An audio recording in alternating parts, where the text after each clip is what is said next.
Good day. We'll now look at some common applications of derivatives. Namely, derivatives can be used to find the equations of tangents and normals, and they can also be used to verify whether a function is increasing or decreasing. We'll look at both of those in this session. So we have tangents and normals.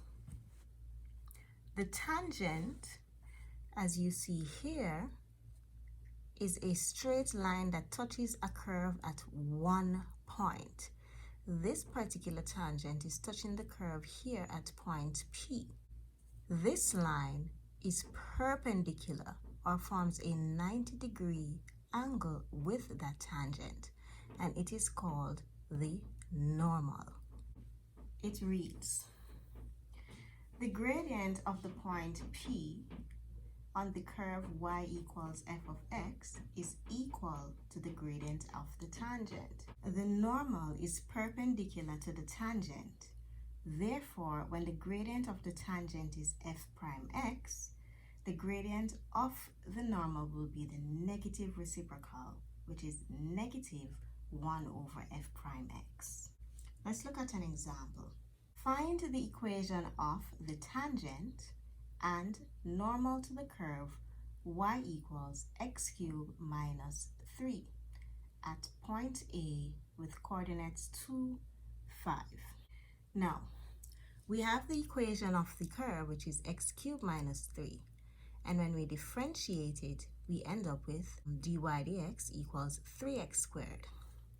If you recall, when we started differentiation, I told you that this is used to find the gradient of a curve at a particular point, because as you move along that curve, the gradient changes. So we are now finding the gradient of the curve at the point A, which is 2, 5.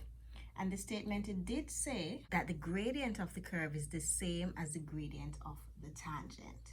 So let's go ahead and find that gradient at point A, which is 2, 5. We have our gradient function, which is 3x squared. So all we have to do is to plug the value of x in place, and we end up with 3 times 2 squared, which is 12. This means that the gradient at the point A on this particular curve is equal to 12.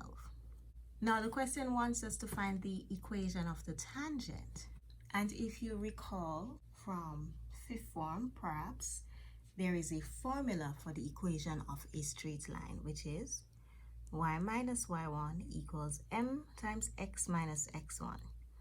y1 is for the y coordinate, x1 is for the x coordinate, and m here is the gradient. So we're simply going to plug the values in their appropriate places. Y minus 5, or y coordinate, is equal to m, or gradient, times x minus 2, or x coordinate. And we will solve. 12 times x is 12x. 12 times negative 2 is negative 24. And our negative y comes over as a positive. So we are simply left with y equals 12x minus 9 for the equation of our tangent. Now for the equation of the normal, it's the same approach, except the gradient is going to be negative 1 over 12, as you see here. So we still have our 5 in place of the y coordinate, 2 in place of the x, and here is our gradient, negative 1 over 12.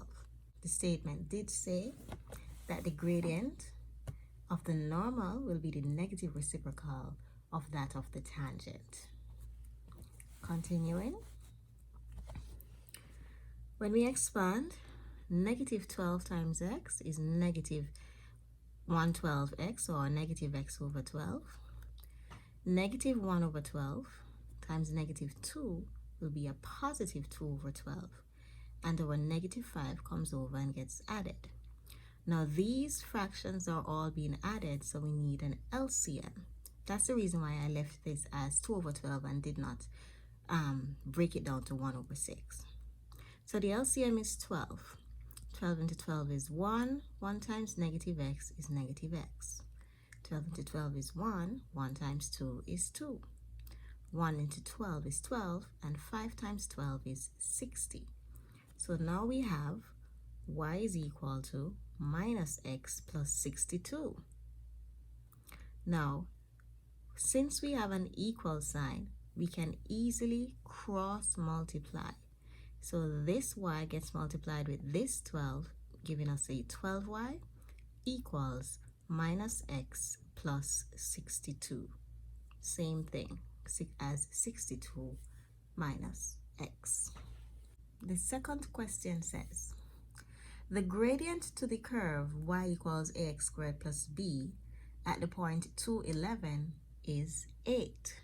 Find the values of a and b. So we are given the gradient, and that's equal to 8. Now, since this is our y function, when we differentiate it, dy dx will give us 2ax. B here is a constant, so that's a 0. So, based on these coordinates, x is 2 and y is 11. So we can go ahead and plug 2 in place of x right here. So that will leave us with gradient equals 2a times 2, which is 8 equals 4a, or a is equal to 2. So we have found the value of a. Now let's find the value of b. Now here is what we're using. Y was 11. So 11 is equal to a, which is 2, x, which is 2, and we can solve for b. 2 squared is 4, 4 2's 8. B comes down. The 8 comes over as a minus, and when we subtract it, our value of b is equal to 3. So we can plug the values that we found for a and b into the equation. So we'll now have y is equal to 2x squared plus 3. Now let's work a few questions. Find the equation of the tangent to the curve y equals root x at the point 9, 3. So here is our y function, which we'll differentiate. Now, since it's root x, it's the same as x raised to the half. And when we differentiate it, we'll get half x raised to negative half. Another way of writing it is this, where this x to the half comes down as x to a positive half. And x to a positive half is simply root x. So it comes down as a root x. Now, this was the coordinate. X is 9 and y is 3. So we can go ahead and plug the value of x right here. So we now have 1 over 2 root 9. The root of 9 is 3. So 2 times 3 makes the gradient 1 over 6. So we now have our gradient. We have our x. We have our y. We can plug it. So y minus 3 is equal to 1 over 6 times x minus 9. When we simplify, 1 over 6 times x is x over 6. 1 over 6 times negative 9 is negative 9 over 6. And our negative 3 comes over as a positive. LCM is 6. 6 into 6, 1. 1 times x is x. 6 into 6, 1. 1 times negative 9 is negative 9. 1 into 6 is 6. And 6 times 3 is 18. So now we have y is equal to x plus 9 over 6. And this 6 we said can cross multiply because we have an equal sign in between. So we now have for our answer 6y equals x plus 9. For this question, find the equation of the tangent to the curve y equals 3x minus 1 times 2x minus 2 at x equals 2. Here, our equation has two functions being multiplied, so we'll use the product rule to find the derivative. So we'll have u, which is 3x minus 1, differentiate v to get 2, plus v, which is 2x minus 2, differentiate u to get 3, as you see here. And when we expand, 2 times that, 6x, minus 2. 3 times that, 6x, minus 6. Grouping 6x plus 6x is 12x, minus 2 minus 6 is minus 8. So this is the gradient function in which we will plug the value of x, which was given as 2. When we do that, 12 times 2 is 24, and 24 minus 8 is 16. So the 16 is our m gradient. We need to plug it into the equation of the line function, but we're missing one thing. We're missing the y coordinate, so we have to go ahead and find it. Since we were given the value of the x coordinate, we can simply plug it into the y function to get that y value, which I did here. So x is 2, 3 2 is 6, and we have 6 minus 1. 2 2 is 4, we have 4 minus 2. When we multiply them, this gives us a 5 times 2, which is 10. So the value of y is 10. Now we can go ahead and plug it into the equation for the line. Y minus 10 equals 16 times x minus 2. Expand, we'll have 16x minus 32, and this negative 10 comes over as a positive, making our final answer for the equation of our tangent 16x minus 32. For the next question, it says, find the equation of the normal to the curve y equals 2x plus 4 all over x minus 1 at the point where the curve meets the x-axis. This here is key. If we're finding the equation at the point where the curve meets or cuts the x-axis, if I do a quick sketch here, this is the x-axis. If the curve cuts the x-axis anywhere, the y value is 0. Y is 0 anywhere along the x-axis. So we have our y coordinate, which is 0. So we can plug it into the function that's given to evaluate the coordinate for x. So this is the y function, which we will equate to 0, as you see here. We can cross multiply, so now 2x plus 4 times 1 is equal to 0 times that, which is 0. So when we solve for x, our 4 comes over as a negative, and this 2 that's multiplied comes over and gets divided. So the value of the x coordinate is negative 2. And here is our complete coordinate. X is negative 2, y is 0. Now we can find the gradient of our function using the quotient rule, because we have two functions being divided. So v, differentiate u, minus u, differentiate v all over v squared. I did not simplify it. I just went ahead and plugged in the value of x, which was negative 2. So we now have negative 2 minus 1, which is negative 3, times 2 is a negative 6. Here, 2 times negative 2 is negative 4, and negative 4 plus 4 is a 0. So this side is a 0. And for the denominator, negative 2 minus 1 is squared. So we have a negative 3 squared, which is 9. So for our gradient, we'll have negative 6 over 9, which simplifies to negative 2 over 3. We are finding the equation of the normal, so we need the negative reciprocal of this gradient, and that gives us 3 over 2. Negative 1 over f of x, f over f prime x. When we work that out, we'll get 3 over 2.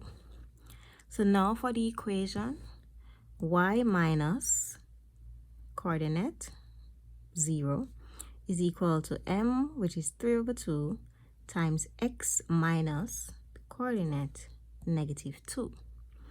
We'll end up with 3 over 2 times x, 3 over 2x. This becomes a positive 2, and 3 over 2 times 2 is just 3. This 0 will not change the answer, so we simply have y equals 3 over 2x plus 3. For this last question we have, find the equation of the tangent to the curve y equals 2 cos x at the point where x equals pi over 2. Now right away, we notice this is a trig function, and any calculation should be done in radians. Now let's proceed. We were only given the x coordinate, which is pi over 2, so we need the y. We will do that by simply plugging the value of x here, which is pi over 2. So if you plug cos pi over 2 on your calculator, you will get 0. So 2 times 0 makes the y coordinate 0. So the point that we're finding the tangent from is pi over 2, 0. Now we need the gradient. When we differentiate 2 cos x, we'll get negative 2 sine x, as you see here. And when we plug the value, pi over 2 in place of x, sine pi over 2 is 1, so the gradient is negative 2. We can now plug the values into the equation for our line. Y minus 0 is equal to m, which is negative 2, times x minus pi over 2. Here, negative 2 times x, negative 2x. Negative 2 times negative pi over 2 will leave us with a positive pi. So this right here is the equation of our tangent, because this 0 does not change anything when it's brought over. Now let's look at the second application of derivatives, which is to determine whether a function is increasing or decreasing. It states, a function f of x is increasing over an interval where the first derivative is greater than 0, while it will be decreasing where this first derivative is less than 0. Additionally, if the first derivative is greater than 0, meaning that it is increasing, the graph will rise as you move from left to right, but will fall if the f prime x is less than 0. So basically, that's saying that if you have a graph or a curve like that on your axis, here the graph will be increasing as you move from left to right. Here the graph is decreasing as you move from left to right. The notes go on to say, if f prime x is greater than 0 over the interval between a and b, then the function is increasing over the interval as well. And this is the same thing just for decreasing. Now here in number 3 it says, if f prime x is equal to 0 for every x over the interval, then the function is constant over that interval. Let's just look at some examples to see what all of this means. First example, find the range of values of x, meaning the interval, for which f of x equals x squared plus 2x minus 1 is increasing. For it to be increasing, the derivative must be greater than 0. The first derivative must be greater than 0. So that's what we're going to do. We're going to find that first derivative, and from here it will give us 2x plus 2 and make it greater than 0. Then when we solve for x, this 2, which is positive, comes over as a negative, and this 2 that was being multiplied comes over and gets divided. So when this is solved, we have x is greater than negative 1. So our answer will read that our function is increasing for any x value that is greater or equal to -1. Now we can test it.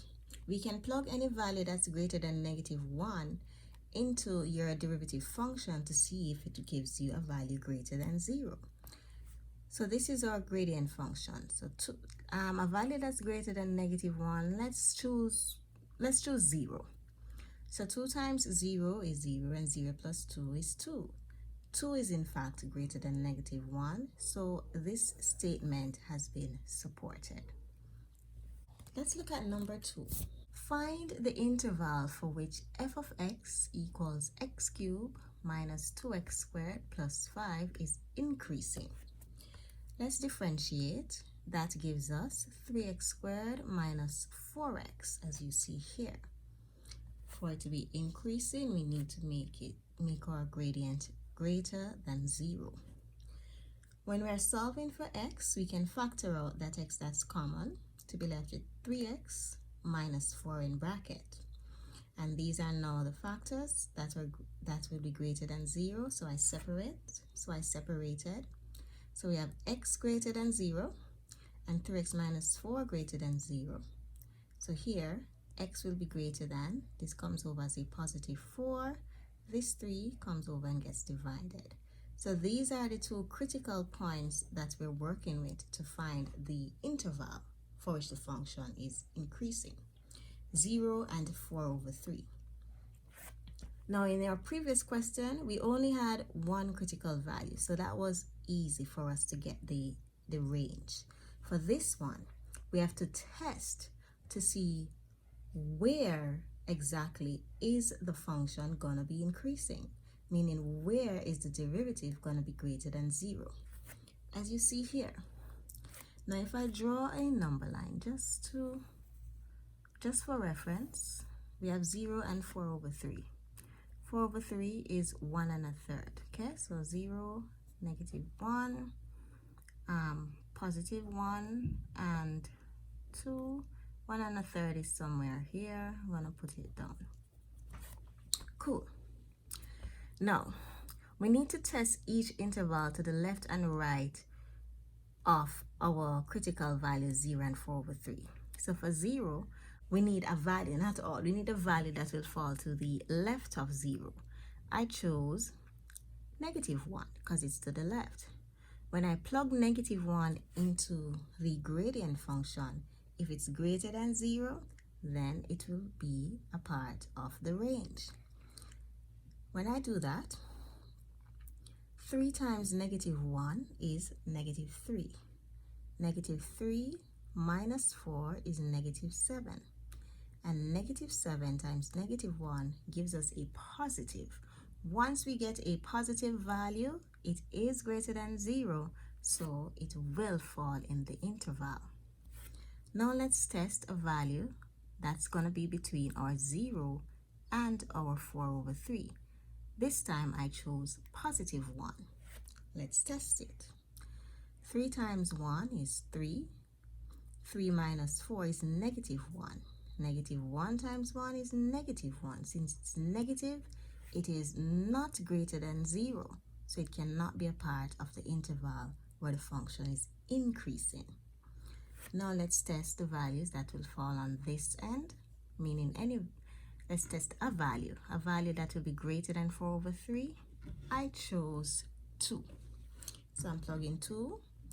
3 2s, 6. 6 minus 4 is 2. 2 times 2, a +4. So these two intervals will be where our function is increasing, making our answer f of x is increasing for x values that are less than or equal to 0 and x values that are greater than or equal to 4/3. For this question, it says, for what values of t is the function s equals 2 minus 3t plus t squared decreasing? Now when we differentiate that function, we'll get ds dt equals -3 plus 2t.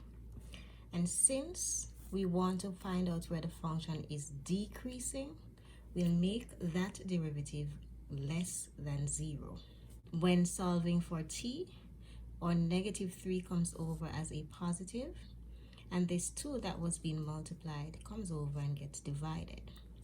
So here we have the value for t being less than 3 over 2. We can go ahead and test 3 over 2 into the function. 3 over 2 is the same as 1.5. Or we can choose a value that's less than 1.5. Let's choose 1 to test if it will be less than 0. When I plug 1 in place of t here, we'll have negative 3 plus 2, which is negative 1 and less than 0. So the range does satisfy the question. Your answer will therefore read, S is decreasing for t is less than or equal to 3 over 2.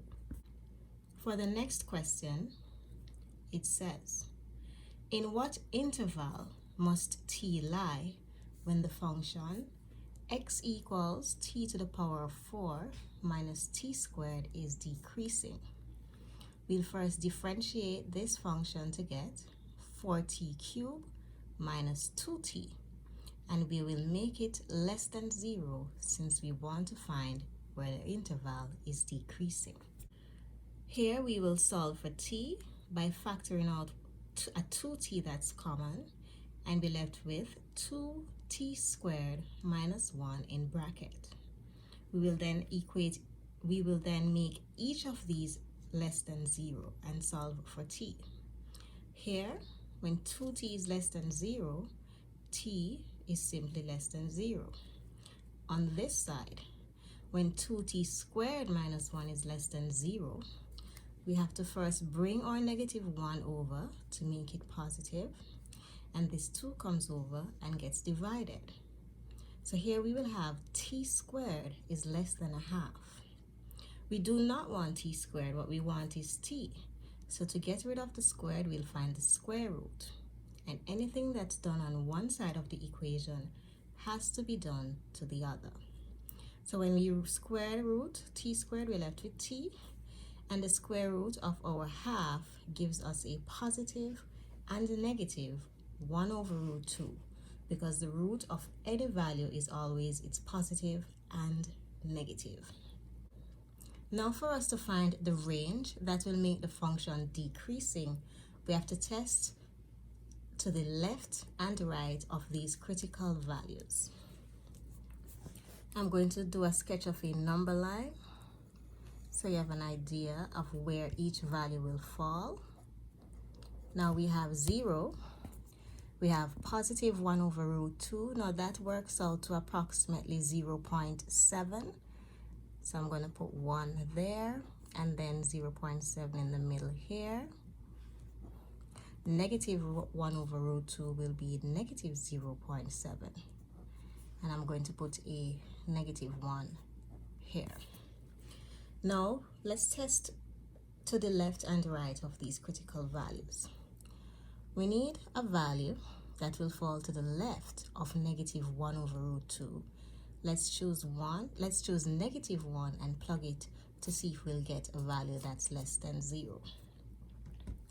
Plug in negative 1 into the gradient function. If we cube it, we'll get negative 1. Negative 1 times 4 is negative 4. Negative 2 times negative 1 is a positive 2. So here we have minus 4 plus 2, which gives us a negative answer. So this obviously will fall in the range for the function to be decreasing. Now let's test between negative 1 over root 2 and 0. Now a value that could fall between there is negative 0.5. Let's choose that and test it. Here, if I square negative 0.5, I'll get 0.25. 2 times 0.25 will give me a half. A half minus 1 is negative half. Here, 2 times negative 0.5 is going to give me negative 1. So we have a negative 1 times a negative half, which will give us a positive, which is not less than 0. So this range will not apply. Now let's look at a value that will fall between 0 and positive 1 over root 2. I'm choosing 0.5 this time, a positive. So we can get 0.5 squared to be a quarter. 2 times a quarter is a half. A half minus 1 is negative half. And here 2 times 1, forgive me, here 2 times 0.5 is 1. And this positive 1 times this negative half will in fact give us a negative answer. So this range applies. And finally, we need a value that will fall to the right of our 1 over root 2. I'm choosing positive 1. Plugged in. This will give me 2 times 1, 2 minus 1 is 1. And 2 times 1 is 2. So we have two positive numbers, making our answer positive or greater than 0. So this range does not apply. Now for our final answer, it will read, the function is decreasing for t is less than or equal to negative 1 over root 2 and between 0 and positive 1 over root 2, which you see here. For our final question, I put it in the form of a multiple choice. It says, if h of x equals minus x cubed plus 3x squared plus 9, on which interval is h increasing? I have a list of intervals here, and we're going to test to see which one is our answer. When we differentiate our function, we'll get h prime x equals negative 3x squared plus 6x. And since we are concerned with where the function is increasing, we'll make it greater than 0. When we solve for x and factor out a 3x, which is common, we'll be left with minus x plus 2 in bracket. And making each greater than 0, when 3x is greater than 0, x is greater than 0. And here, we have minus x plus 2 greater than 0. I'm taking this positive 2 over and making it negative. And to get a positive x, I'm dividing by negative 1 on each side. Now the rule for inequalities is, if you divide or multiply by a negative number, you have to change the sign. So that is why my sign here was reversed to become x is less than 2. So we have our critical values, 0 and 2. Now let's test to the right and left of each. I'm going to once again sketch a number line so you can see the intervals. We have 0, 2,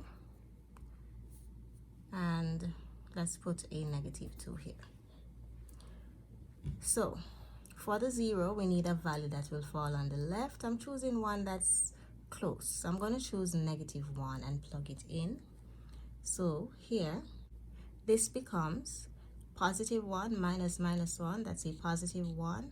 1 plus 2 is 3, and 3 times negative 1 is negative 3. So when we multiply them, a negative and a positive, a negative and a positive, we'll get a negative, which is less than 0. So since we are concerned with where it's increasing, this range does not apply.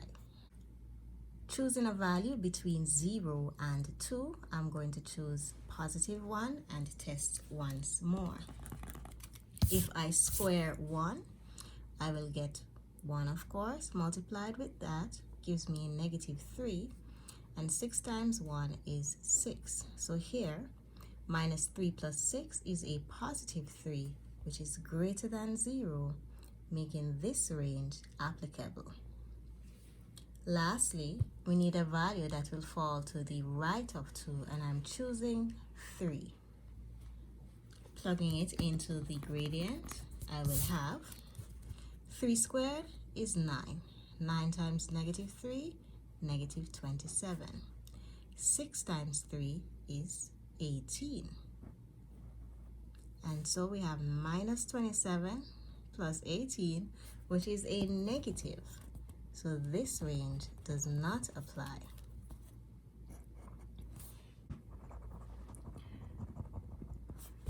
Based on our tests, the only range that applies is where the x value falls between 0 and 2. And if we go to our multiple choice options, that answer is B, 0 to 2 only.